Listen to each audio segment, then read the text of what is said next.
نعبد و ایاک نستعین۔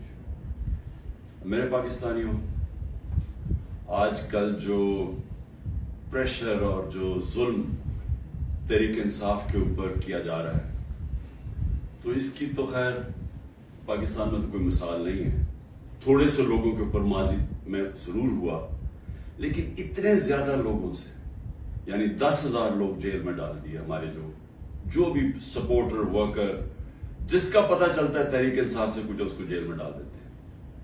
لیکن صرف یہی نہیں کیا، ان میں سے کئیوں پہ تشدد کیا، اور تشدد ان لوگوں پہ کیا جتنے وہ تحریک انصاف کے ساتھ کھڑے ہیں اور وہ کہتے ہیں کہ ہم اس کو نہیں چھوڑیں گے، ان کے اوپر اور زیادہ ہر قسم کا ظلم بھی کیا جاتا ہے، تشدد بھی کیا جاتا ہے۔ میں نے ویڈیوز دیکھی ہیں اعجاز چودھری کی، ڈاکٹر یاسمین راشد، شہریار افریدی، عمر چیمہ، میاں محمود رشید، یہ جب نکلتے ہیں عدالت کے لیے، جب ان کو لے کے جاتے ہیں، تو کیونکہ وہ سٹیٹمنٹ دیتے ہیں کہ ہم کھڑے ہیں پارٹی کے ساتھ، ان کے اوپر کئیوں پہ تشدد کیا گیا، اعجاز چودھری پہ کیا گیا، میاں محمود رشید پہ کیا گیا، اور پھر ہمارے ساری یا لیڈرشپ جیل میں ہیں اور یا لوگ چھپے ہوئے ہیں، اور خاص طور پہ جو کہ ٹکٹ ہولڈرز ہیں۔ اب یہ ٹکٹ ہولڈرز کے پیچھے پڑے ہوئے ہیں کہ کسی طرح ان کو پی ٹی آئی سے دور کریں، اور کئی کر چکے ہیں۔ کئیوں نے کہا جی وہی جو ہاتھ کھڑا کر کے، جی ہم تو پاکستانی فوج کے ساتھ ہیں، ہم تو 8-9 مئی کو بڑی اس کی مذمت کرتے ہیں، اور ہم پارٹی چھوڑ رہے ہیں، سب کچھ معاف ہو جاتا ہے ان کا۔ ان میں سے ایسے بھی ہیں جو کہ اب لابی کر رہے ہیں کہ لوگوں کو کسی طرح پی ٹی آئی کے ٹکٹ ہولڈرز کو توڑ کے تو کوئی ایک نیا ڈرامہ بن رہا ہے کنگز پارٹی کا، تو اس طرف لے کے جائیں، تو وہ بھی چل رہی ہے گیم۔ لیکن جو لوگ چھپے ہوئے ہیں، جن کو پھر ان کے گھروں پہ اٹیک ہوتا ہے اور گھر توڑے جاتے ہیں، دریشک پوری فیملی ہے پولیٹیکل، ان کے انہوں نے جو ان کا فارم ہاؤس ہے وہ توڑ دیا، اور ہمارے عمر یوب کے گھر میں گھس گئے، وہ ابھی عاطف خان ہمارے اس کا اسلام آباد میں گھر ہے، وہاں گھس گئے، ادھر ڈھونڈ رہے ہیں، وہ سارے جو چھپے ہوئے ہیں، نوکروں کو لے جاتے ہیں اٹھا کے، اور پھر رشتہ داروں کے پاس پہنچ جاتے ہیں، خواتین کا دھمکی دیتے ہیں کہ ہم آپ کی عورتوں کو اٹھا لیں گے۔ یعنی اس لیول پہ پہنچ چکے ہیں کہ کبھی بھی کوئی تصور نہیں کر سکتا تھا کہ پاکستان کی سیاست میں ہم اتنا گر جائیں گے کہ یہ کہا جائے گا کہ اچھا ہم تمہاری عورتوں کو، تمہاری بچیوں کو، ہم ان کو نہیں چھوڑیں گے۔ یہ اس ایک لیول تک پہنچ چکے ہیں۔ عورتوں کو پکڑ کے انہوں نے جیلوں میں ڈالا۔ رانا ثناءاللہ کی پریس کانفرنس آئی کہ جی کہ ہم خود ہی کچھ ڈرامہ کرنے لگے ہیں ریپ کا۔ یہ ڈرے ہوئے ہیں عورتوں کو نکالتے ہوئے، ان کو پتہ ہے کہ کوئی عورت کسی قسم کے انتشار میں ملوث نہیں تھی، کسی جلانے میں جو ہوا آرسن، جو گھر جلائے گئے ہیں، جو 3-4، ان کو پتہ ہے کوئی عورت اس پہ نہیں تھی، بلکہ ان کو پتہ ہے کہ اکثریت سوائے تھوڑے سے زیادہ 100 ہوں گے، 150 لوگ ہوں گے، ان کو پتہ ہے باقی کوئی پرامن احتجاج کر رہے تھے۔ اور میں پھر سے بتا دوں، ایک جمہوریت میں آئین ہمیں حق دیتا ہے کہ ہم پرامن احتجاج کہیں بھی کر سکتے ہیں۔ اگر جس طرح مجھے کمانڈو ایکشن سے اٹھایا گیا فوج نے، تو اس کا ریاکشن کدھر جانا تھا؟ جدھر ملٹری سمبلز ہیں اس کے باہر احتجاج ہونا تھا نا، انہوں نے اور کدھر جانا تھا؟ اگر پولیس اٹھاتی تو پولیس اسٹیشن جاتے۔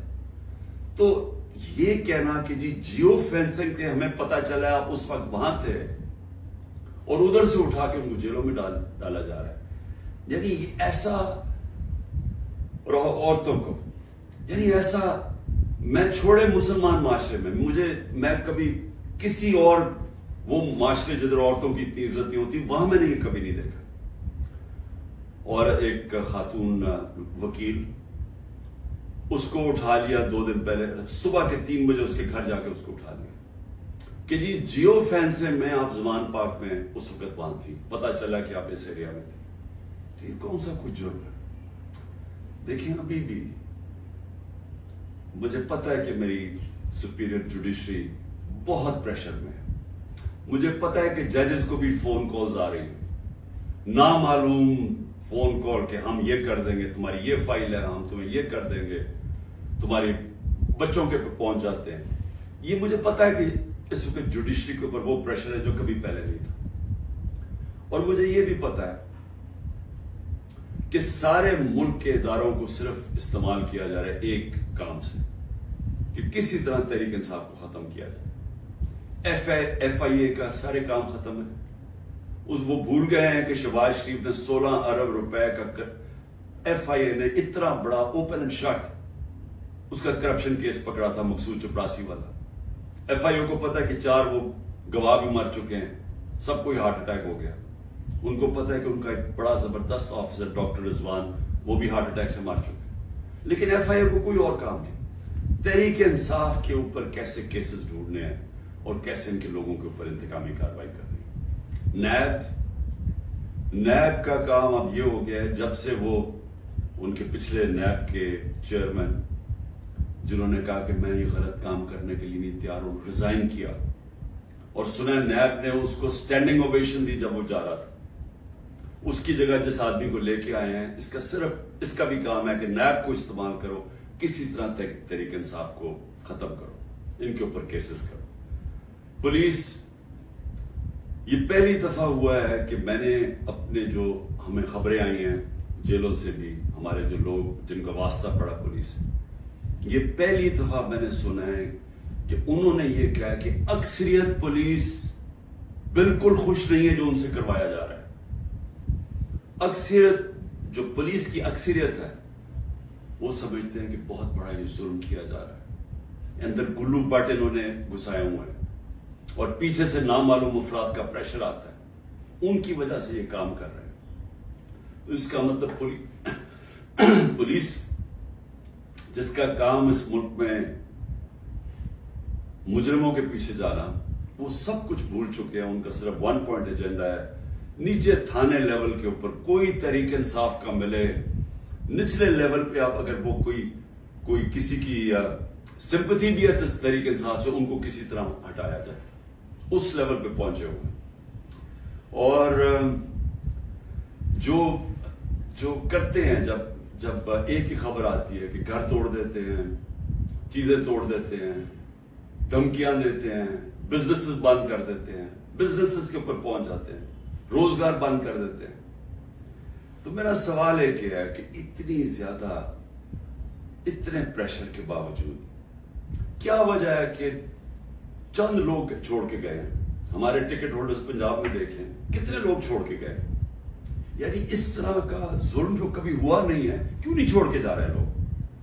اس کی 2 وجوہات. ایک, اس باری ٹکٹس میں نے خود دیے ہیں, زیادہ تر انٹرویو کیے ہیں.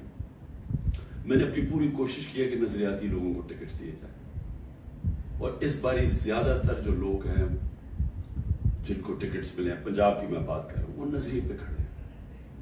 لیکن دوسرا ایک اور بھی فیکٹر ہے. میں نے ایک کا مجھے میسج آئی کہ میرے اوپر بہت پریشر ہے, انہوں نے میری بزنس بند کر دی ہیں, انہوں نے اب فیملی کے اوپر آ گئے ہیں, پتہ ہے جی آپ کی بیٹی کی یہ ادھر شادی ہوئی ہے, اس کے اوپر اس کو بھی تنگ کرنے پہ آ گئے.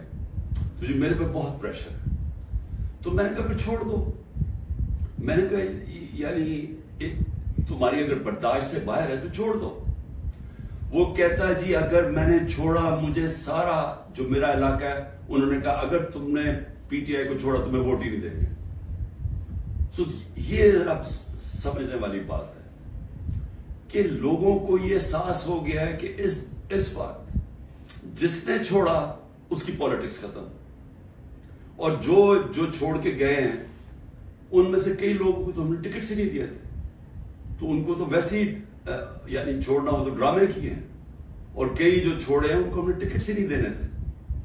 لیکن جو اس وقت ٹکٹس مل چکے ہیں, سوال یہ ہے کہ یہ کیوں نہیں چھوڑ رہا ہے. میں آپ کو یقین دلاتا ہوں کہ کبھی, پھر سے میں ریپیٹ کرتا ہوں, اس ملک کی تاریخ کا کبھی ایسا پریشر نہیں پڑا. ہو کیا رہا ہے؟ تحریک انصاف کو توڑنے کے لیے پاکستان کے ادارے ختم, ہمارے سارے اداروں کو سسٹمیٹکلی تباہ کیا جا رہا ہے. ہماری جوڈیشری کے اوپر اتنا پریشر ڈال دیا ہے, اور یہ سارا دھمکیاں دے کے, ڈرا کے, دھمکا کے, جب ہمارے پاس فائلیں آپ کی, ان کو ڈرا دیا ہے. ادارے جس طرح میں نے کہا پولیس, وہ ویسے اس کا ون پوائنٹ ایجنڈا پکڑ کے تحریک انصاف کے لوگوں کو جو بھی ہو جدھر بھی ملے پکڑ کے اندر ڈال دو. اور اس کے علاوہ جو جن اداروں نے اس ملک میں کرائم روکنی ہے ان کا کام لگا دیا, جس طرح ایف آئی اے, نیب ہے, ان کا کام لگا دیا کہ صرف پارٹی کو ختم کرو.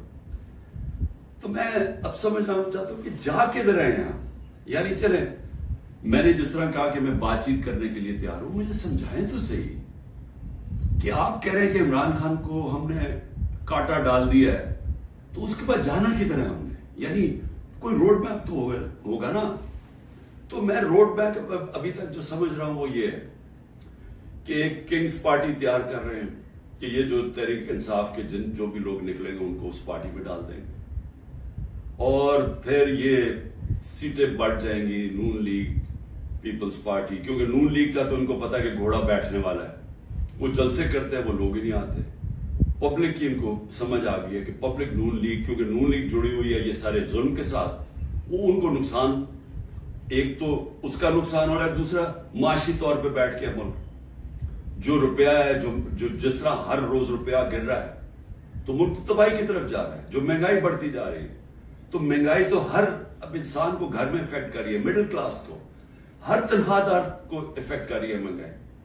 تو ان کو تو پتہ ہے کہ انہوں نے نہ نون لیگ نے کوئی سارے ملک میں گورنمنٹ بنانی ہے, تو نہ بنانی ہے پیپلز پارٹی نے, چھوٹی پارٹیز رہ گئی. تو انہوں نے ایک کنگز پارٹی کا مل ملا کے کوئی ایک یہ لوگوں کا اکٹھا کر کے کولیشن سی بنانی ہے.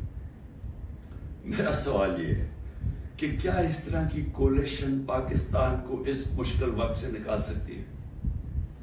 میں جب سے گورنمنٹ سے نکلا ہوں, میں ایک بات کہہ رہا ہوں کہ جب تک ہمارے ملک میں ایک مضبوط گورنمنٹ, اور مضبوط گورنمنٹ کیا ہوتی ہے, یہ نہیں کہ اسٹیبلشمنٹ اس کے پیچھے کھڑی ہے, یہ مضبوط گورنمنٹ نہیں ہوتی.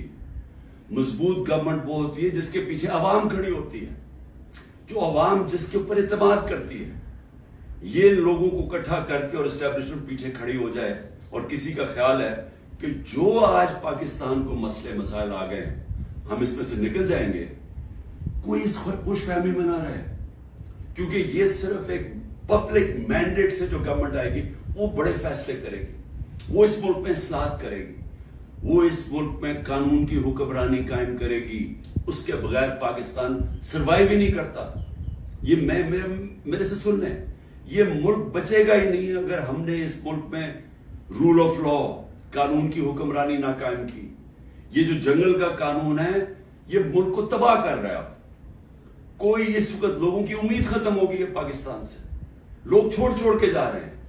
جو پروفیشنلز ہیں, جو سب سے بڑا اساس ہے ملک کا, جو آپ کے پڑھے لکھے لوگ ہیں, جو کہ اسپیشلسٹ ہیں, جس طرح میں نے آپ کو کہا 10% شوکت خانم کے کنسلٹنٹ چھوڑ کے جا رہے ہیں.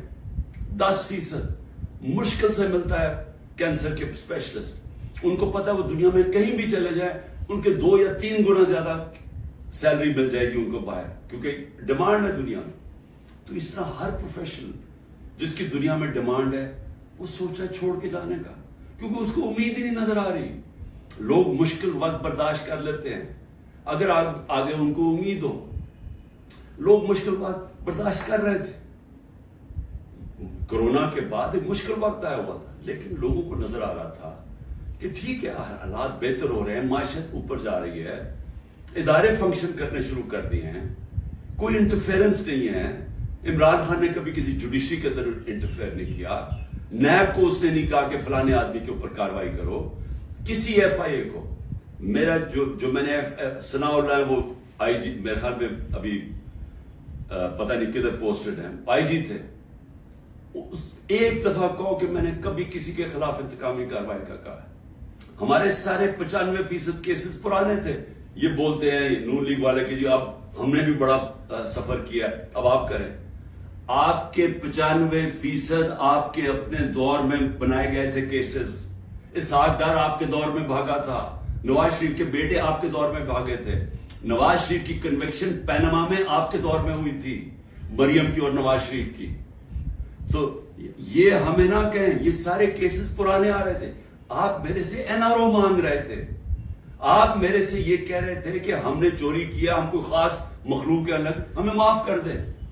ہم نے صرف ہمارے دور میں شہباز شریف کے کیس بنا تھا، مقصود چپڑاسی والا 16 ارب اور 8 ارب جو اس نے منی لانڈرنگ کی تھی کہ باہر سے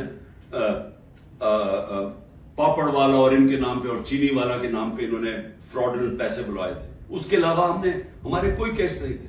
ہم آن گوئنگ کیسز تھے اور ہم نے کبھی کسی سے ظلم نہیں کیا. ہم نے کبھی عورتوں کو نہیں اٹھایا.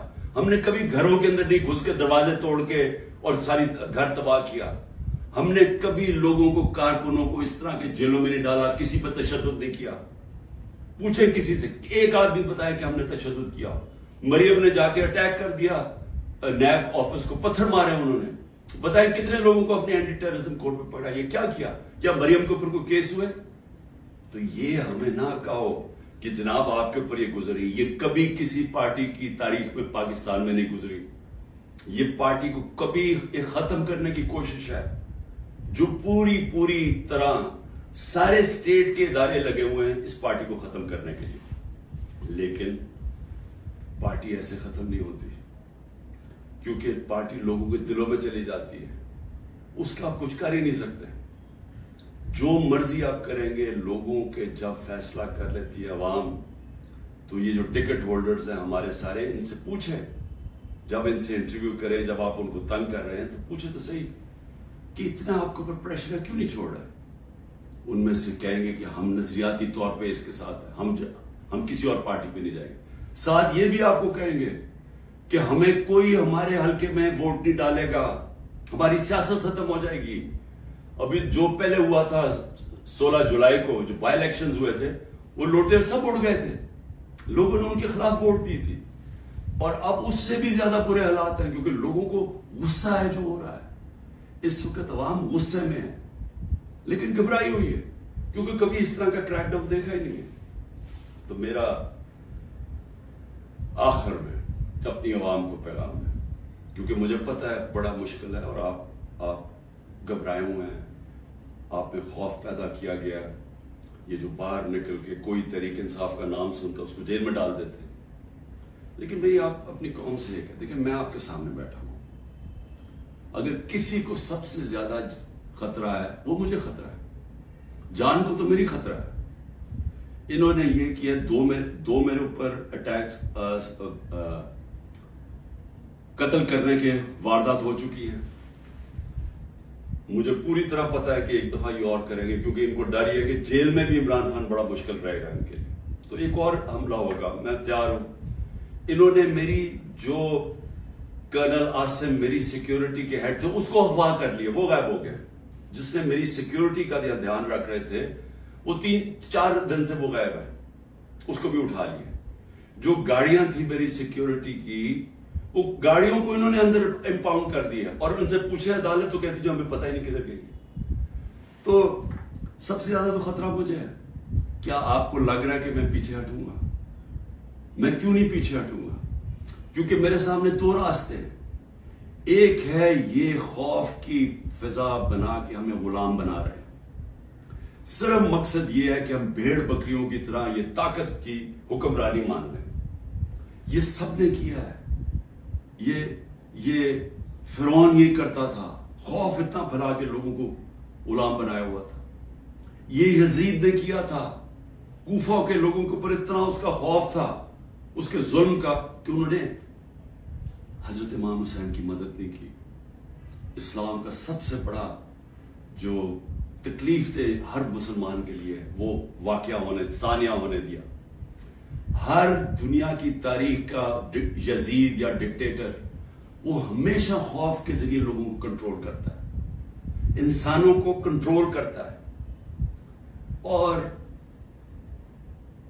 دوسرا راستہ، ایک تو یہ راستہ ہے کہ میں بھی خوف زدہ ہو جاؤں اور میں ان کے ساتھ میں مان جاؤں، جی ٹھیک ہے سر، یہ جو آپ چاہتے ہیں، ہم آپ کے غلام ہیں.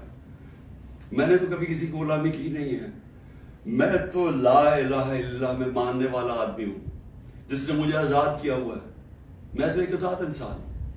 میرے لیے تو غلامی سے بہتر موت ہے. میں آج اپنی قوم کو یہ کہنا چاہتا ہوں کہ دیکھیں اللہ نے جب آپ ہیں محمد مصطفیٰ محمد صلی اللہ علیہ وسلم کے امتی، جب انہوں نے آپ کو لا الہ الا اللہ کا کلمہ پڑھایا تھا تو انہوں نے آپ کو آزاد کیا تھا. کس چیز سے آزاد کیا تھا؟ سب سے بڑی آزادی ہوتی ہے انسان کی غلامی سے. یہ جو فرعون کی غلامی تھی، یہ ساری جو قرآن کے اندر نمرود، فرعون، ان کا کیا بتایا ہوا؟ انسانوں کو غلام بنانے تھے. نبی صلی اللہ علیہ وسلم نے مدینہ میں انسانوں کو آزاد کیا تھا. اور ایک کہ سوائے اللہ کے کوئی خدا نہیں، آپ کو کسی کے سامنے نہیں جھکنا. دوسرا، جو 3 سب سے بڑے خوف ہیں انسان میں، ان سے آزاد کیا تھا. اس سے اللہ نے آپ کو آزاد کیا ہوا ہے. موت، اللہ نے کہا یہ میرے ہاتھ میں. میں یہ جو 2 دفعہ بچا ہوں، یہ مجھے اللہ نے بچایا ہے، نہیں تو انہوں نے تو پوری تیاری کی ہوئی تھی مارنے کی. یہ میں آپ کے سامنے ہوں، اور میں جب گھر سے نکلتا ہوں مجھے نہیں پتا کہ اللہ نے کیا فیصلہ کیا ہوا کہ ان کے ہاتھ میں اس نے میری جان لینی ہے نہیں، لیکن میں تیار ہوں اس کے لیے، کیونکہ اس کا وعدہ ہے قرآن میں کہ جب اس نے فیصلہ کر لیا، وہ پھر چاہے آپ بھاگ نہیں سکتے موت سے. تو انسان آزاد ہو جاتا ہے اس خوف سے. میں آزاد ہوں. دوسرا، ذلت، یہ جو عورتوں کے اوپر کر رہے ہیں، گھروں کے اندر عورتوں کو چادر چار دیواری کا نہ سوچنا، اور جو عورتوں کو جیلوں میں ڈالا ہوا ہے اور ڈرے ہوئے ہیں کہ وہ جب نکلیں گی تو وہ کس طرح کی باتیں بتائیں گی، اس لیے ان کو اندر رکھا ہوا ہے. اور 2 بیچاری عورتوں کو لے کے شاپر ان کے سر پر ڈالے ہوئے. یعنی ایسی توہین میں نے کبھی نہیں سوچا تھا کہ اس معاشرے میں ہوگی. لیکن یہ کیوں کر رہے ہیں؟ عورتوں کو ڈرا رہے ہیں کہ آپ پولیٹکس میں نہ آئیں. عورتوں جو 50% آبادی ہے، اس کو جان کے اتنا خوف زدہ کر رہے ہیں ان کے آدمیوں کو کہ ان کو بس گھر میں بٹھا دیں. آپ بس بھیڑ بکریوں کی طرح بیٹھ جائیں، جو مرضی ظلم و ملک میں ہم نے چپ کر کے بیٹھے رہے. ذلت اور عزت اللہ نے اپنے ہاتھ میں اس لیے لی ہے. مجھے جتنا ذلیل کیا، میری بھی ایک ٹرسٹی، آج تک کوئی سوچ سکتے ہیں جس کو ایک آنا بھی نہ ملے ٹرسٹی بننے کا، اس کے اوپر نیب کا کیس اور وارنٹ نکال دیا اس کے، مجھے ذلیل کرنے کے لیے. لیکن کیا یہ ذلیل کر سکے؟ ہر روز وہ جی عمران خان غدار ہے، وہ کھڑے ہو کے لوگ کہتے ہیں، کیا میں ذلیل ہو جاؤں گا؟ لوگ 50 سال سے مجھے جانتے ہیں، کیا وہ مانیں گے کہ عمران خان غدار ہے؟ کیونکہ ذلت اللہ نے انسان کے ہاتھ میں نہیں رکھی. آپ سب کو اس پہ اعتماد ہونا چاہیے. اپنے اعمال سے انسان اپنے آپ کو ذلیل کرتا ہے. اللہ کبھی اس آدمی کو ذلیل نہیں ہونے دیتا جس کو دوسرا آدمی بدنیتی سے دوسرے انسان ذلیل کرے. یہ دنیا کی تاریخ ہے. نہیں تو ہر طاقتور آدمی عزت دار ہوتا اور ہر بیچارہ کمزور ذلیل ہوتا. اور تیسری چیز رزق. مجھے یہ اعتماد ہے کہ میرا جو بھی ہے وہ اللہ نے دینا. محنت میں کروں، ہاں محنت میں پوری کرتا ہوں، لیکن رزق اللہ دیتا ہے. تو یہ جو گھر توڑ رہے ہیں، لوگوں کے ڈرا رہے ہیں، دھمکا رہے ہیں، اس کا مقصد ہے کیا؟ کہ لوگوں کی رزق کے اوپر جا رہے ہیں نا. لیکن اللہ نے تو کہا ہوا یہ میرے ہاتھ میں ہے. تو یہ جب آپ کو ان 3 چیزوں کے اوپر ایمان ہو جائے گا کہ قرآن میں واضح لکھا ہوا ہے، یہ آپ کو آزاد کر دیں گے خوف سے. یہ جو خوف کے ذریعے غلام بنایا جاتا ہے، اللہ نے یہ 3 چیز اپنے ہاتھ میں اس لیے رکھی ہیں کہ انسان کی غلامی نہ کرے. کیونکہ آزادی کو سب سے زیادہ اہمیت ہے. اپنی آزادی کے لیے جو مرتا ہے اس کو شہید کا رتبہ دیا ہوا ہے. جہاد ہے وہ. اور شہید پیغمبروں کے بعد رتبہ آتا ہے شہید کا، جو اپنی آزادی کے لیے کھڑا ہوتا ہے. یہ ہم اپنی آزادی کے لیے کھڑے ہیں. یہ ہے ایک طرف ہے ان کی انسانوں کی غلامی، یہ جو ظلم کے ذریعے کر رہے ہیں، اور دوسری طرف ہے انسانوں کی آزادی اور ایک عروج اور پرواز اوپر. اور وہ پاکستان جو بننا چاہیے تھا، جو چھوٹے سے قبضہ گروپ نے ہمارا ملک نہیں بننے دیا. اس لیے میں آج آپ سب کو کہنا چاہتا ہوں، مشکل وقت ہے، آزادی کے لیے قربانیاں دینی پڑتی ہیں. ہم سب، میں تیار ہوں قربانی کے لیے. میں اپنی سب سے بڑی تو جان کی قربانی ہے نا، میں اس کے لیے تیار ہوں. لیکن میں کبھی کسی صورت ان کی غلامی قبول نہیں کروں گا. اور میں چاہتا ہوں میری قوم آپ بھی تیار ہو جائے. 20-15 ہزار لوگوں کو جیل میں ڈالا ہے نا. ہم 23 کروڑ لوگ ہیں. کیا 15,000 کو سامنے رکھتے ہوئے 23 کروڑ لوگوں کو غلام بنا دینا انہوں نے؟ تو آپ نے کسی صورت یاد رکھیں یہ اب 2 رائے ہیں. ہم نے اگر اپنے اس وقت اس خوف کے سامنے جھک گئے جو یہ کوشش کر رہے ہیں, یاد رکھیں آپ کی آنے والی نسلیں آپ کو معاف نہیں کریں گی, کیونکہ اس ملک کا پھر کوئی مستقبل نہیں ہوگا. جس طرح آج لوگ چھوڑ کے جا رہے ہیں ملک, نا امید ہو کے پروفیشنل جا رہے ہیں, اس طرح جو یہاں رہ جائیں گے وہ ہمیشہ یاد رکھیں گے کہ ہمارے جو بڑے تھے, اور میرے بھی, ہم جب بڑے ہو رہے تھے وہ بھی کبھی کھڑے نہیں ہوئے اس غلامی کے خلاف, کیونکہ وہ انگریز کی غلامی کے عادی ہوئے تھے. تو انگریز آزادی تو ملی نہیں صحیح طور پہ, ہر وقت طاقت کی غلامی کی ہے یہاں اس ملک میں. یہ ہے وہ وقت ہم اپنی حقیقی آزادی کے لیے جدوجہد کریں. کبھی آپ نے اس سے پیچھے نہیں ہٹنا.